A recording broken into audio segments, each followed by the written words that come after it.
Hey guys, it's my time to do a review for you again, but first of all I have a couple of things that I need to speak about. One is I managed to miss my review again last week, purely by accident. I've finished college now. I don't know what day it is, so yeah, I didn't realise it was Sunday. And then on Monday I was thinking, oh, it's about time to do a review again. And it turned out to be Monday, so yeah, sorry about that. Thing number two, which is quite major, is that on Wednesday I'm going to Morocco for a couple of weeks. So I'm not really sure what's going to happen with that. It's like a thing where you go over the whole of Morocco, so I'm going to be staying in about 8 different hotels or something. I don't know, if they have Wi-Fi, then I might be able to film one over there and upload it, but I don't know. I'm going to try and film at least one review while I'm there, and whether or not I'll be able to upload it while I'm there is a different matter. So if you don't hear from me for 2 weeks, don't be afraid. We'll just work it out as it comes along. Right, so today's film review is going to be about this film. It's called Monsters, and it was released in 2010. The director is called Gareth Edwards, I think. Is it Gareth Edwards? Fuck knows, is it? The director is called Gareth Edwards, and it was released by Vertigo Films and a whole load of other shit. Basically, it's a really minor production, but I didn't realise that it was a minor production when I bought it. I don't know really what I thought, but I'll just read the back of it, and then you can get the plot, and I'll explain things to you. 6 years ago, NASA discovered the possibility of alien life within our solar system. A probe was launched to collect samples, but crashed upon re-entry over Central America. Soon after, new life forms began to appear and grow. In an effort to stem the destruction that resulted, half of Mexico's quarantined as an infected zone. Today, the American and Mexican military still struggle to contain the massive creatures. A jaded US journalist begrudgingly agrees to find his boss's daughter, a shaken American tourist, and escort her through the infected zone to the safety of the US border. In case that didn't make any sense to you, basically, we've realised there's aliens, we've gone to collect samples of aliens, spaceship crashes, aliens get all infected. 6 years on, they've kind of grown used to it. So from the start, this is a monster film with a bit of a difference. The idea the director had was that monsters in this film are kind of an everyday occurrence. People just live with them. Like, it's not like a Cloverfield kind of thing or a Godzilla kind of thing. It's not like holy shit and everyone makes a big deal.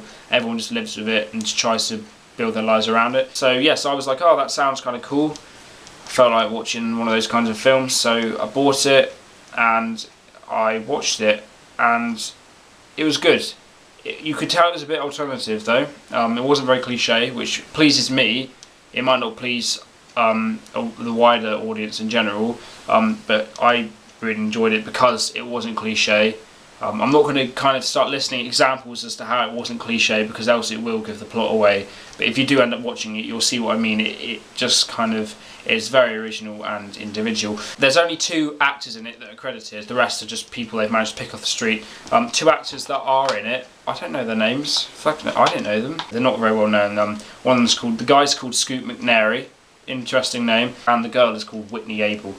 So 2 actors, and then everyone else in the film is just people that they've just asked to help out. It was made by a 6-person crew. There was like an editor, kind of special effects guy, director / cameraman, second camera, 2 actors, a couple of other people, I don't know. There were 6 people involved in making it. It cost $15,000, which is not very much at all when you consider things like, I don't know, what the fuck was it? I think like Avatar cost some ridiculous amount, like $500 million. I don't know off the top of my head, but you get an idea. They made it on a very low budget, and yeah, it's really, really good.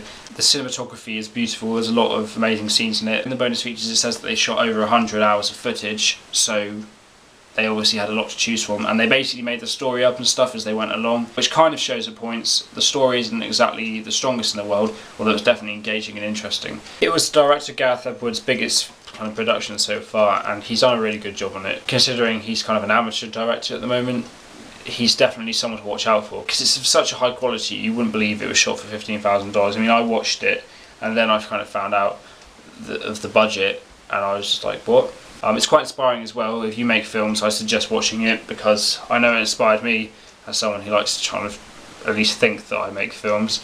It's just kind of, it shows you what you can do with a relatively little amount of money. I don't know, you might be able to see it's got like a whole shitload of 5 stars from like Empire and stuff like that, so it's generally been rated fairly highly. IMDb give it 6.5. I'd give it probably a 7 out of 10.